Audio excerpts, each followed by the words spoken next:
Fala pessoal, no vídeo de hoje eu vou trazer uma convidada especial, uma amiga servidora.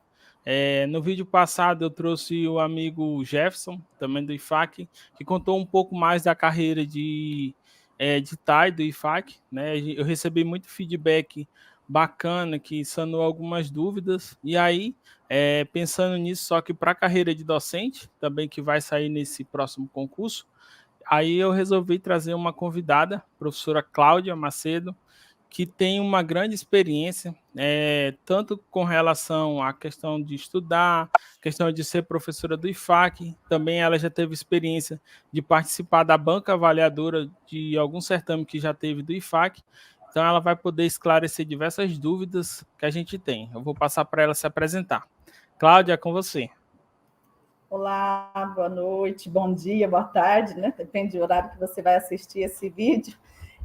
Eu sou professora Cláudia, docente de língua inglesa no IFAC e estou nessa instituição desde o primeiro concurso de 2010. Olha que bacana, já tem um bom tempo já, né? Vai poder contribuir bastante aí com as nossas dúvidas. E aí, o Cláudio, interessante, né? Que esse nosso trabalho aqui de bate-papo, trazer alguns convidados, né? É algo bem informal, mas no sentido mais de colaborar, né? Porque eu lembro quando, antes de eu me tornar servidor, apesar que eu era aluno do IFAC, às vezes a gente via, professor do IFAC, esse cargo de TAI, só que assim, era um pouco distante da realidade, a gente tinha muita dúvida, né? Então, esse bate-papo é nesse sentido, de colaborar, né? Ajudar que quem queira ingressar na carreira possa entender um pouco mais de como funciona, e perceber como é que é um pouco da realidade, né? Aí só lembrando que todas as informações que a gente vai trazer aqui, aqui a gente, apesar de ser servidor do IFAC, não estamos representando a instituição, são todas informações públicas, né, que não tem nenhum problema com relação a isso. E aí, Cláudio, falando um pouco mais lá do início, quando tu entrou, como é que foi que tu, assim, descobriu a questão do concurso do IFAC? Porque, se eu não me engano, tu não é do Acre, né? Tu é de outro estado. Conta um pouco para nós aí. Isso. Primeiro, parabenizar, né, Cleils, por essa iniciativa sua. E eu quero lembrar que, quando eu cheguei na instituição, logo que eu fui concursada, eu não entendi ainda o que era a instituição. Então, quando eu tomei posse, entrei em efetivo exercício, eu fiquei 2 dias sentada sem saber o que fazer também. E aí é interessante quando você faz essa proposta, porque ajuda aos concurseiros, né, aos futuros servidores do IFAC a ter uma noção do que os aguarda nessa instituição. E, de fato, eu não sou do Acre, eu sou de Rondônia. À época, eu já estava morando em Rio Branco, eu trabalhava no Instituto São José, na Uninorte, no Primeiro Passo, o Anglo, e na Faculdade Claretiano, naquele momento. E eu fiquei sabendo do concurso pelas amigas, colegas professoras que trabalhavam comigo no Instituto São José. Inclusive, várias delas também se candidataram. Uma delas foi aprovada, é hoje a professora de espanhol, a Maria do Socorro Aragão. Trabalhávamos junto antes, viemos para o Instituto juntas. Então, foi através delas que eu fiquei sabendo do concurso.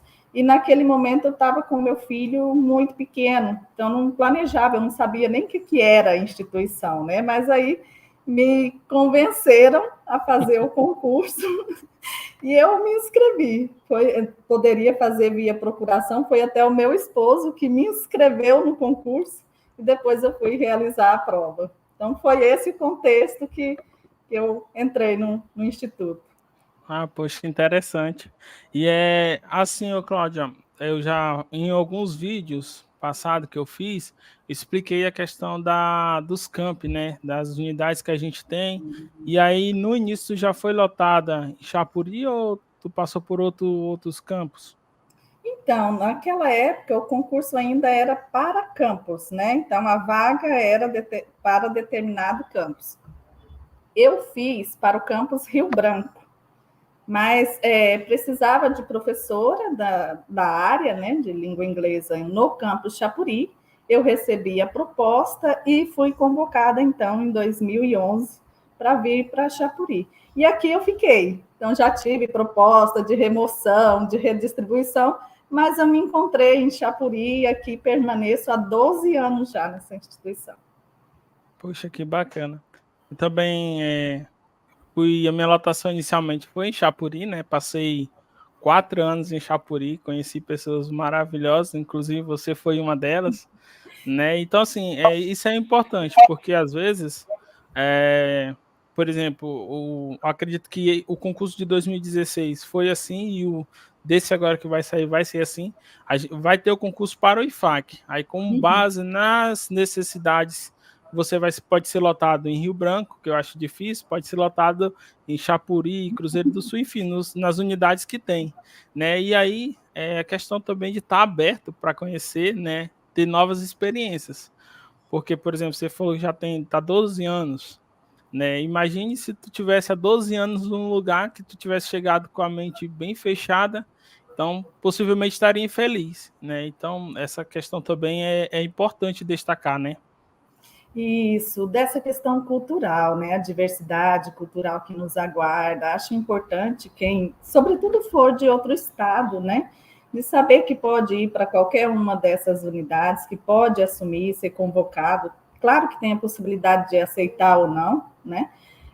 Mas de saber que vai conviver com uma cultura diferente, com alimentação diferente, com um modo de pensar diferente, né? E isso impacta no nosso dia a dia e dentro da sala de aula. Na carreira docente, você vai ter um laboratório ali, né, de diversidade. E como você lidar com isso, você vindo de outra cultura, né, para não ter aquela questão da imposição cultural, a imposição do conhecimento, né? Então, acredito que seja muito importante já ter essa clareza, né, de que está vindo, mas está vindo para uma outra cultura e que tem suas riquezas e que é fantástica essa troca. Verdade. Show de bola. E assim, Cláudia, já com ela entrando já na parte do cargo específico, né, da questão de professor, docente, conta pra gente um pouco mais de detalhes, como é que é a carreira da docente, como é que funciona e tal, porque assim, eu que sou professor também do município, né, a gente tem o IFAC e a universidade como um espelho, né, poxa, se chegar no IFAC ali é o objetivo de muita gente, né.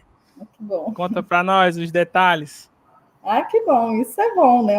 Olha, isso aí eu não sabia, É. mas isso é muito bom. Então, eu venho de tanto a formação acadêmica e quanto a minha experiência profissional anterior são de instituições privadas, né? Então, eu não tive essa experiência de docência como eu estou tendo no IFAC, e talvez seja por isso que eu tenha me encontrado muito, né? Me realizado, de certa forma, profissionalmente, porque na instituição a gente não só dá aula, né? Não vai lá, não é contratado por hora aula como eu era antes, né? Então a gente não só tem a parte do ensino, mas também desenvolve a pesquisa e a extensão. E é exatamente aí que reside o grande diferencial da instituição pública, né, federal, para a instituição privada. Aqui a gente tem um incentivo maior, então eu preciso trabalhar o ensino, sala de aula, eu preciso trabalhar a extensão, envolver alunos e comunidade, né, para que a instituição faça sentido também ali no local onde ela está inserida, e eu preciso desenvolver pesquisa. E mais tudo isso dentro da nossa carga horária, de 40 horas semanais, DE, né, dedicação exclusiva. Então, nós temos horário para tudo isso dentro das nossas resoluções, regulamentações, né? E é basicamente isso, mas o bacana nisso tudo é poder incentivar os alunos a produzirem ciência desde o ensino médio.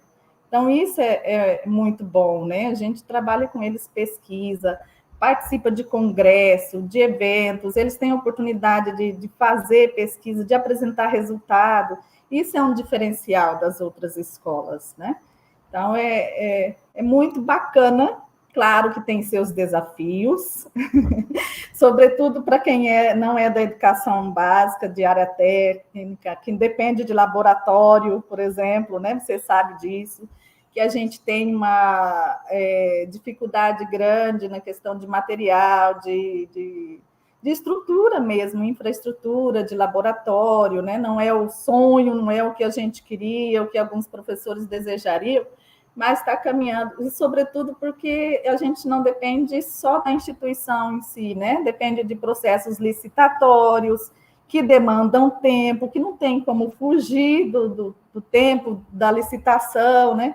Então, tem todos esses desafios e esses percalços que a gente vai encontrando pelo caminho. Mas, no geral, é muito bom.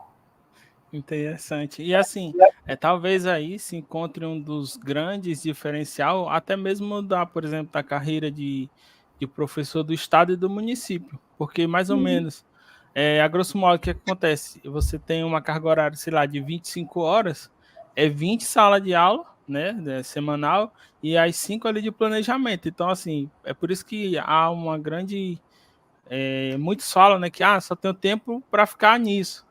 E aí o interessante do IFAC é nesse sentido, que a carga horária, apesar de ser 40 horas, e aí dedicação exclusiva, que basicamente significa que você não pode ter outro vínculo apenas com o Isso. IFAC, é que você, dentro dessa carga horária, você é diversificado, né? Tem o ensino, a pesquisa, a extensão, que aí para quem gosta disso, se desenvolve. E aí até por isso que a gente vê grandes trabalhos, né, de profissionais e também ao incentivo, né? Inclusive, por exemplo, eu estou fazendo mestrado, estou afastado fazendo mestrado, e você está fazendo doutorado, né?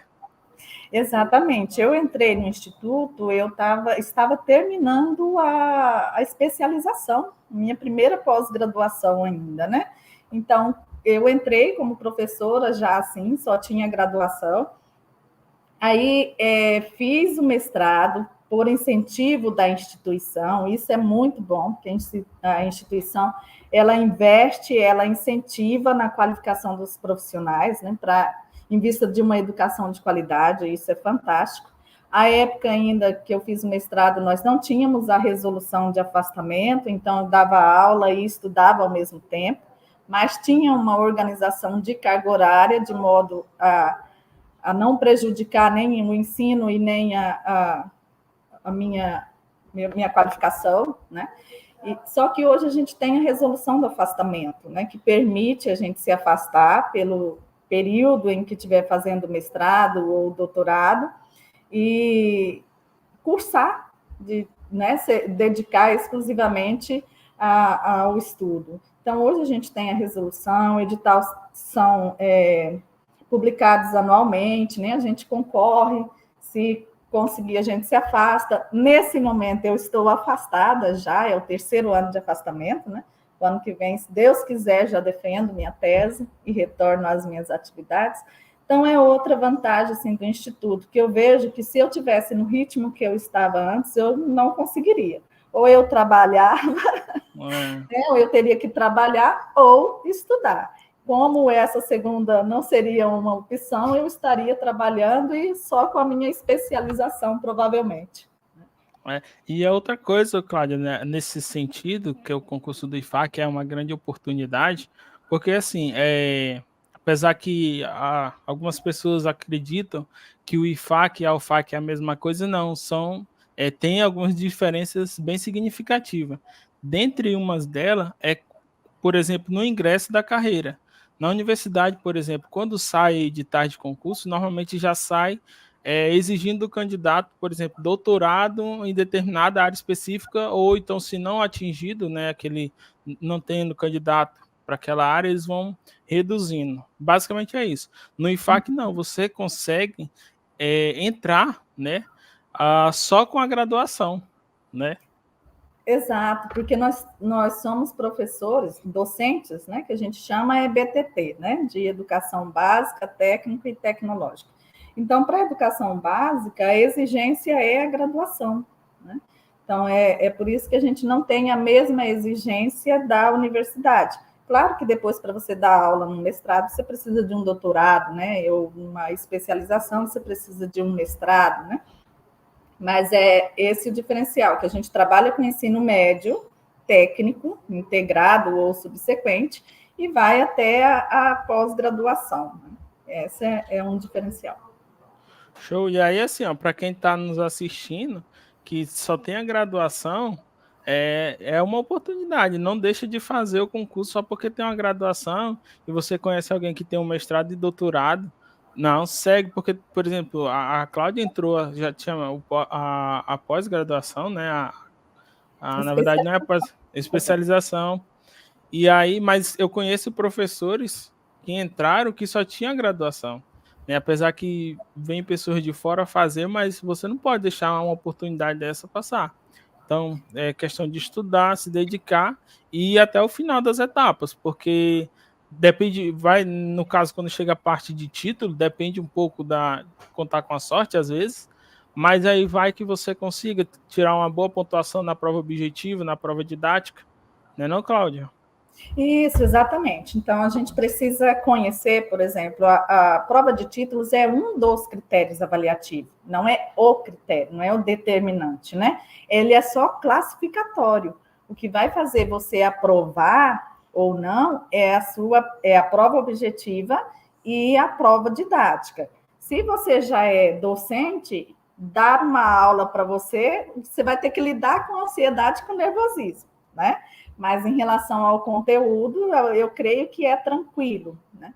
E a questão da prova objetiva. A gente sempre faz para a área, né, da docência, por exemplo, sou formada em inglês e vou fazer para professora de língua inglesa, né? Então, obviamente, o conteúdo da minha área, praticamente eu sei, né? Então, eu preciso conhecer a instituição, conhecer a legislação referente à educação, né? Além dos nacionais, LDB, os parâmetros, BNCC, mas também conhecer um pouco a instituição para a qual eu estou me candidatando ao concurso, né? Então, visitar o portal do IFAC, ver as resoluções que tem no IFAC, os boletins que são tudo públicos, né? Ver o que o IFAC realiza. Então, todas essas informações são públicas. Isso eu não tive curiosidade na época. Então, o IFAC estava começando, então tudo estava sendo construído. Não tem o aparato que a gente tem hoje, né? Então, vale a pena. Exato. Assim, se concentra na sua área de formação, mas vá conhecer a instituição e a legislação educacional. E é isso. E assim, uma dos nossos objetivos, né?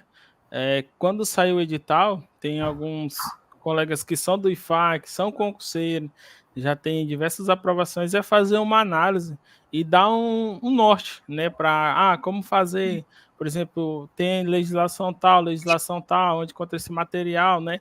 Então, é um dos nossos objetivos também aqui com o canal. E Uhum. aí, Cláudia, que a gente falou um pouco dessa questão da prova objetiva e da prova didática, né? A gente estava conversando e aí tu falou que não sei qual foi o certame, mas tu participou da banca avaliadora, né? De avaliação da prova didática. Conta para nós um pouco da tua experiência, tanto que, por exemplo, o que tu observou quando tu fez e o que é que tu percebeu que tu pode dar de dicas com relação à visão de avaliador também. Uhum. Ai, que desafio. Foi um dos maiores desafios da minha história na minha carreira, né, no IFAC, porque, assim, a responsabilidade de estar avaliando uma pessoa e aí, agora, uma parte bem subjetiva minha, né, eu tive muito cuidado de ter esse olhar humano, considerando a questão da ansiedade, dos imprevistos que ocorre numa aula didática. É um data show que não funciona, você fica preso ao horário, às vezes termina antes, ou às vezes excede o horário, né?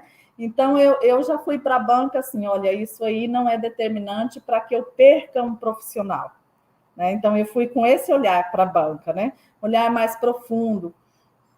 E assim, eu acredito que foi 2012, no certame de 2012, eu participei da prova didática, né? Qual foi a diferença? Então, tudo aquilo que eu não que eu, de certa forma, para mim, foi desafiador, foi cansativo, foi difícil na minha prova didática, eu não quis reproduzir quando eu fui avaliadora. Eu cheguei 7 horas da manhã para fazer minha prova didática, amamentando, estava com um bebê de 2 meses, tinha ficado em casa, e a minha avaliação foi 12h15, e não podia sair da sala. E a aula era gravada naquela época, hoje acredito que sim também, né? Toda gravada. Mas quando eu entrei, já estava tão cansativo que eu entrei na sala, que eu já tinha esquecido, e assim, com desculpa, mas era isso, né? Com os seios vazando, porque eu não podia amamentar. Então, toda essa dificuldade do ser mulher, do ser mãe, naquele momento, né? E eu entrei e a banca já estava super cansada. Então, já não estava em condições de fazer uma avaliação, eu acredito, né, criteriosa, uma avaliação mais justa. Eu acreditava escutando. E eu também, eu queria me livrar daquilo. Se eu ia ser aprovada naquele momento, eu não estava muito mais preocupada, eu queria só me livrar. Porque das 7 da manhã às 12h30, né? É um período muito longo. Eu queria ver meu bebê, era isso, né? Mas, assim, aí, quando chegou a minha vez, eu participei da banca de inglês e de espanhol, e acho que de francês como suplente. Eu assisti todas as aulas. E foram candidatos maravilhosos.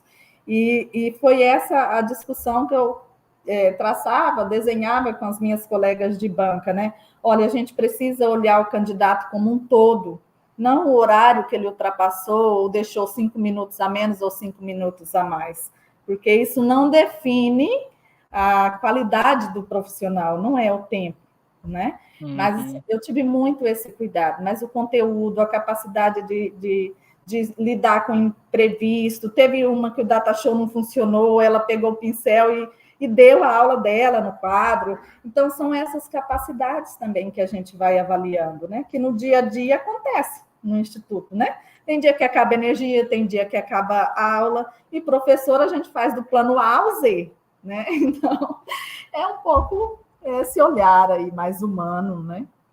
Entendi. É bacana. Assim, eu nunca participei, nunca tive a experiência de participar, né? Mas eu acredito que realmente ali para o candidato deve ser um dia bem tenso, né? Que as pernas devem de tremer bastante. Muito tenso, tá? Aí, assim, claro, no caso eles montam, por exemplo, um professor da área, e aí monta alguém que avalia mais a parte pedagógica. Como é que é feita essa divisão? Isso. Geralmente são 2 professores da área. Em relação à linguagem, né? Geralmente é da sua área mesmo, né? Inglês, vai assistir a aula de inglês, e só vai para de espanhol caso não tenha o professor titular, né? Vai como suplente ou algo assim. E um pedagogo ou pedagoga, geralmente vem professores de outra instituição, né? Eu não sei como vai ser organizado essa banca, mas geralmente vem avaliadores externos também. Então, somos convidados, né, nós docentes da instituição, mas de outras instituições também que têm larga experiência em bancas de concurso.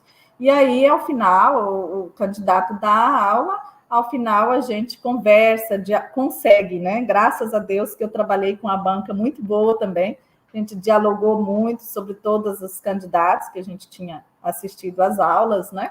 E foi muito boa a experiência, aprendi muito, era uma pedagoga de Manaus, a professora, foi muito humana, muito gentil, muito profissional também. Ah, que bacana. É bom conhecer, né? Porque, por exemplo, às vezes é a visão de quem tá assim de fora e vai fazer, não tem nenhuma experiência.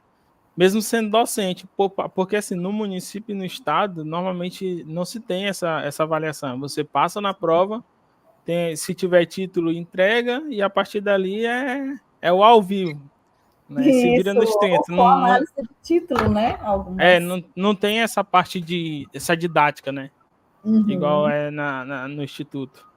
E aí, isso. Cláudia, avançando mais um pouco na nosso bate-papo, tem uma outra diferença bastante significativa do Instituto para a universidade, né? E aí muita gente gosta dessa parte, que é com relação ao valor que recebe, né? A questão da remuneração. A gente não é o extrato, mas o informativo que saiu no site do IFAC, lá falava que ali a remuneração inicial era pouco mais de 4.800 alguma coisa. Só que assim, inclusive no vídeo que eu fiz e no bate-papo com o Jefferson, para a TAI, a gente explicou que não é bem assim, né? Tem outras coisas que entram, auxílio alimentação para quem tem filho, auxílio creche, enfim, entre outras coisas ali que depende da vida funcional do servidor. Aumenta, né? E aí, assim, para docente, tem a questão da RSC. Queria que tu pudesse explicar um pouco mais, né, sobre esse aspecto. Uhum. Então, eu não vou trabalhar muito a questão da parte legal, a resolução, porque acredito que vem outros profissionais aí falar disso, né? Mas, assim, Vamos em contato. o que é dito ali no edital é a remuneração inicial, né? Então, de um Isso. graduado. Aí tem a RT, que é a retribuição por titulação, caso a pessoa já tenha mestrado, doutorado, os valores vão mudando, especialização, né? Sempre vai aumentando um pouco mais, além desses auxílios que você já comentou, creche e alimentação, né? A RSC funciona assim, chama-se reconhecimento de saberes e competências. Porque, às vezes, o servidor, a servidora, vem para a instituição e já traz uma carga de experiência, um background perfeito, né? Assim, de muito tempo de ensino, de muita produção, de outras vivências. E isso conta também como saberes já prévios, né? Sem ter uma titulação, por exemplo, sem ter passado por um mestrado, sem ter passado por um doutorado. É aí que entra essa resolução da RSC, que a gente chama, né? Aí, assim, quem tem graduação, claro que tem todo um critério, você passa por avaliação, você monta um processo, né? Requerendo a RSC, e aí tem avaliadores, geralmente 3 também, que pode ser da instituição ou externos, pelo menos um da instituição sempre vai ter ali, né? Então, a partir da sua avaliação, você é considerado apto ou não a receber a RSC. Até hoje eu desconheço, assim, algum, pode ser que tenha, né, que eu também não acompanho todos, mas eu desconheço casos em que teve negativo aí, né? Uhum. Mas se você é graduado, você passa a receber como especialista. Se é especialista, passa a receber como mestre, né? E se é mestre, passa a receber como doutor já. É a remuneração de doutor, a máxima, né? Eu, por exemplo, eu tenho RSC, eu sou mestra, ainda não terminei o doutorado, mas eu já recebo como doutora. Então, a retribuição como se eu tivesse a titulação de doutora, mas ainda não tenho. Mas é interessante também, Cleus, que a gente não pode ficar nessa RSC, isso é importante informar também, porque para fins de aposentadoria, ela não conta, o que vai contar é a sua formação básica. Então, você vai se aposentar de acordo com a formação do salário, de acordo com a formação que você tem. Então, a RSC, ela cai por terra caso você não faça o doutorado, por exemplo, eu me aposento como mestra, né? Eu acho que isso também é importante. Com certeza. Assim, é um bom diferencial, mas aí, assim, também tem a questão da responsabilidade do servidor de correr atrás, né? Até porque se ele está lidando e aquilo faz parte da carreira dele, a qualificação também faz parte. E vai ser importante para ele desenvolver um bom trabalho também, né? Continuar desenvolvendo. E aí, Cláudia, só mais uma dúvida, porque assim, para a carreira de TAI, a gente tem, por exemplo, as progressões, que tem 2 tipos, né? Progressão por mérito e progressão por capacitação. Como é que funciona essa parte para docente? Nós também temos a por mérito, né? Que, se não me engano, é a cada 1 ano e meio. Acredito que seja, né? Que a gente faz avaliação, progressão e progride, e tem essa da qualificação, que é que você avança já, né, na parte salarial, sem essa progressão, esperar 1 ano e 6 meses, por exemplo, você já avança se você fizer o mestrado nesse período aí, né, terminar o doutorado, aí você já pula a etapa, vamos dizer assim, né? Entendi. É a progressão normal. Então, pessoal, mais uma resumindo aqui, com relação à remuneração não vai ser um problema. Pelo Não menos mesmo. inicial, porque quem vem de uma outra realidade, né, quando chega assim, vê a proporção que fica bem feliz. É verdade. E aí, Cláudio, agora entrando mais já quase na parte final da nossa conversa, com relação aos projetos de extensão, né? Tu tem alguma experiência bacana que tu pode contar, que teve com os alunos, enfim, experiências assim que foram marcantes na tua carreira? Isso. Eu coordenei, esses dois assim me marcaram, participo ainda de alguns projetos de extensão, mas esses dois me marcaram muito, porque eu coordenei, concorri a edital com recurso, né? E foram os dois projetos aprovados no mesmo edital. Então, um foi para trabalhar a educação corporal na escola, foi desenvolvido com as escolas do município estadual de educação fundamental, né, de ensino fundamental, em que previa a formação para professores, para todos os agentes envolvidos no ambiente escolar, na realidade, né?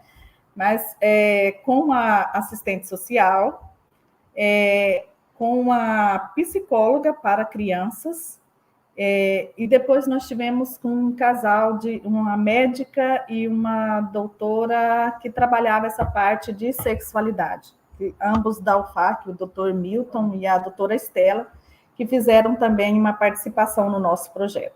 Então, esse projeto me marcou, foi desenvolvido em 2018, ele me marcou pela quantidade de pessoas que atingiram. Nós começamos em 2 escolas e aí acabamos em 4 escolas, porque as 2 primeiras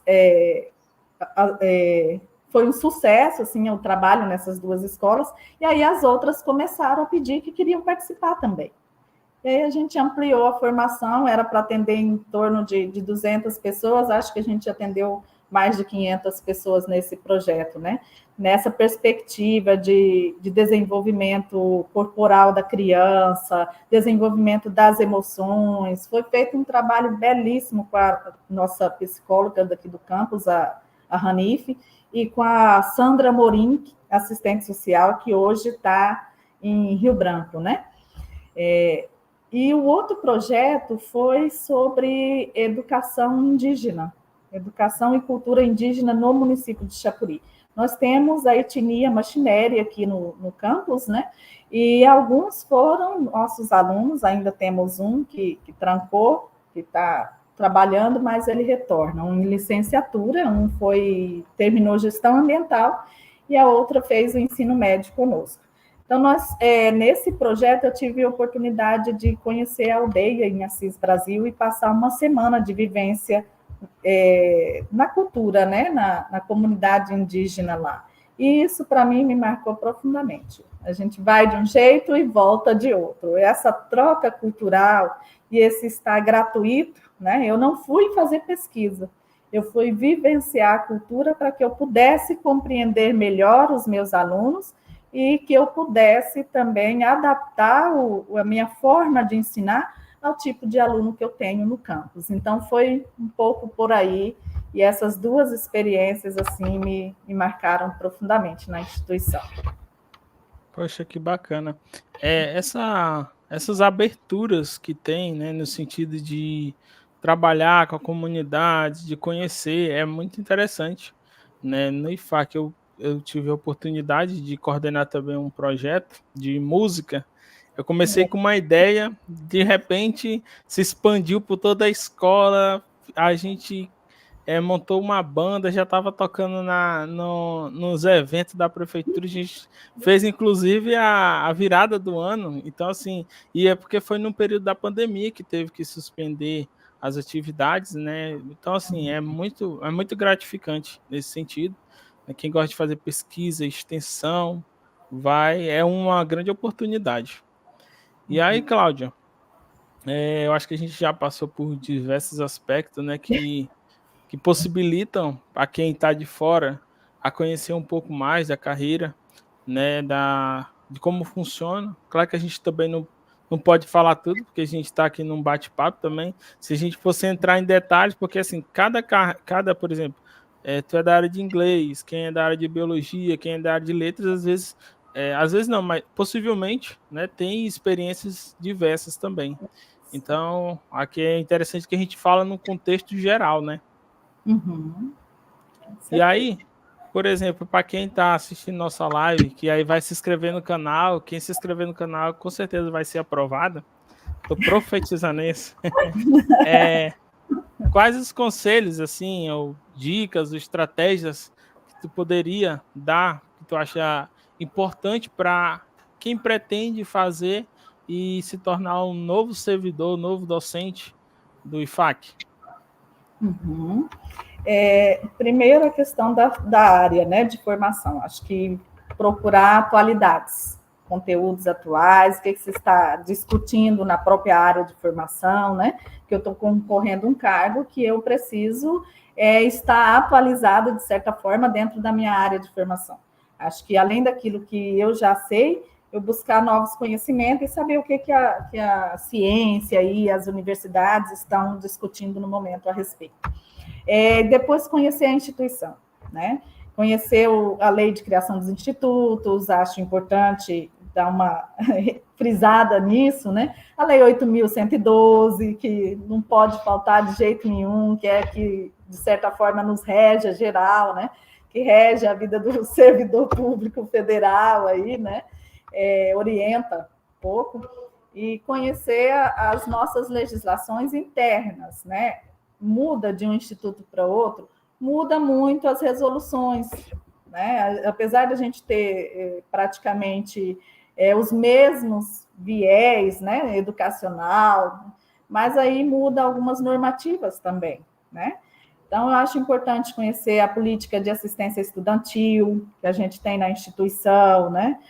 Os métodos de avaliação, a organização didático-pedagógica, a famosa ODP, que a gente chama, né? Não sei como se já foi publicada a nova, estava em minuta ainda a questão da ética, né? Do servidor público, do IFAC. Então, acho importante conhecer um pouco a instituição. E outra coisa, assim, o salário é bom?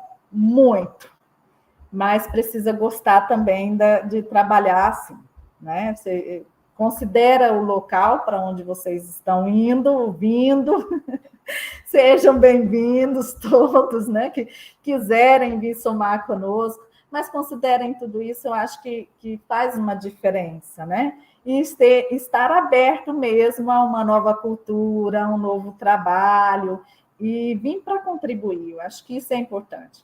Porque se a gente focar só no salário, vai chegar um momento que a gente vai se frustrar, né? Está ganhando bem, mas não está feliz naquele local, naquela profissão. E aí é a grande pergunta, né? Vale a minha saúde mental? Então, a gente precisa ter clareza disso, né? O salário é excelente. Agora eu vou dizer excelente, assim, claro que a gente poderia, né? Enquanto a qualidade do profissional que somos, né? Claro que a educação merecia estar recebendo mais. Mas em relação ao Estado, ao município, claro que a gente tem um diferencial muito grande aí, a gente não pode fechar os olhos para isso também, né? A gente precisa assumir que a gente ganha um diferencial muito grande. Mas não é só isso. Então, tem que gostar mesmo de fazer pesquisa, tem que gostar de fazer extensão. Se ainda não é só graduado, né? Ainda não tem experiência nisso, mas está disposto a aprender, porque eu também não tinha. Eu aprendi fazendo, aprendi na prática, com os colegas maravilhosos. A gente tem um corpo de profissional excelente. Eu digo que eu aprendo todo dia com os nossos colegas. E acabei, inclusive, acho que isso é interessante falar, Cris. Inclusive, eu sou aluna do Instituto hoje, né? Paralelo ao doutorado, eu faço curso de agroindústria aqui no campus. Bacana. Olha que interessante, né? Poder vivenciar eu tenho um curso que era um sonho e que está aqui, no meu local de trabalho eu posso fazer, né? Olha a flexibilidade que a gente tem e as possibilidades que a gente tem. Então, isso é importante. Eu estou feliz na instituição onde eu estou. Claro que tem desafios. Sou uma defensora do Instituto, acho que já deu para perceber, né? Mas tem muitos desafios, mas é um trabalho que eu me realizo. É questão assim de ser um trabalho, né? Se fosse tipo tudo os mil, nem as férias às vezes sai tudo como a gente sonha, né? Então assim, a gente também tem que ter essa percepção, né? Que em algum momento pode acontecer algumas coisas que a gente não simpatize tanto, mas também faz parte, a gente tem que saber lidar com as diversidades, né? Faz parte da vida isso. Exatamente. E aí, com relação a isso que tu falou de ser aluno, eu também tive essa oportunidade, né, de fazer a graduação no IFAC. E aí, tanto é que foi a partir daí o meu desejo de querer se tornar servidor do IFAC, né? Assim como eu, tenho outros colegas que se tornaram se tornaram docente, e isso é bem interessante, porque você conhece os dois lados da moeda, né? O que está como aluno, que almeja aquele cargo, e depois como servidor. Então é bem interessante essa parte. Então, Cláudio, eu acredito que as questões que a gente planejou mais ou menos para trazer, eu acredito que foram atendidas. Né? Eu queria te agradecer novamente pela disponibilidade. Quando eu pensei na possibilidade desse bate-papo, eu estava pensando, meu Deus, quem que eu vou convidar? Né? Aí eu não vou convidar. Aí eu fui pensando, aí eu me lembrei de tu, né? Uma pessoa bem acessível, e também tem uma vasta experiência. E aí eu acredito que conseguiu sanar bastante dúvidas, né? E aí quem tiver outras dúvidas, a gente tem o canal, pode fazer o comentário, ou também a gente é acessível. Aí eu queria te passar a fala para tu finalizar, né? Aí fazer o fechamento, e desde já te agradeço novamente. Eu que agradeço e, de novo, né, parabenizar pela iniciativa, Cleios, pelo canal também, viu, Cleios? Parabéns, já me inscrevi no seu canal. Eu pedi que se inscrevam também aí no canal para estar acompanhando um pouquinho, conhecer um pouco o Instituto. Essa é uma das formas também, né? Conhecer um pouquinho o Instituto, as pessoas que estão nela, né? E dizer que a gente também é muito aberta, muito acessível, né? Se quiser contato, né? Olha, eu queria saber mais sobre o Instituto, saber mais sobre o trabalho de vocês. Coloca lá nos comentários, que aí a gente responde, passa e-mail, né? De repente até o WhatsApp, para estar podendo contribuir melhor aí, né? Mas agradecer ao convite, foi um bate-papo muito gostoso, confesso que toda conversa a gente de fato fica ansiosa, fica nervosa, mas você me deixou super à vontade e eu agradeço muito por isso, viu? Tá vendo, gente? Até para fazer uma conversa até hoje a gente ainda fica nervosa. Então, não se estranhe de ir para uma prova didática ansiosa, porque isso é do ser humano e não tem como se livrar tão cedo, não, né? É processo. Mas obrigada mesmo, viu, Cleilson? Tá ótimo, eu que agradeço, né? Eu espero que você possa concluir o doutorado quanto antes, né? E possa retornar para o IFAC, para o campus Chapuri, que é um campus bem que eu gostei muito de trabalhar. Tenho boas recordações, pessoas muito boas aí. Eu sou apaixonado ainda por Chapuri. Então, pessoal, quem está acompanhando aí ainda não se inscreveu, se inscreva, que a gente vai trazer outros vídeos sobre o IFAC, alguns detalhes, algumas informações que porventura pessoas tenham dúvida, e também quando sair o edital. Eu já estou montando uma equipe que preparada, que a gente vai poder fazer uma análise bem bacana do edital, e tentar montar ali, ver como estudar, dar algumas dicas, tá bom? Então, obrigado por hoje, é isso. Eu agradeço a todos vocês e até mais. Até mais.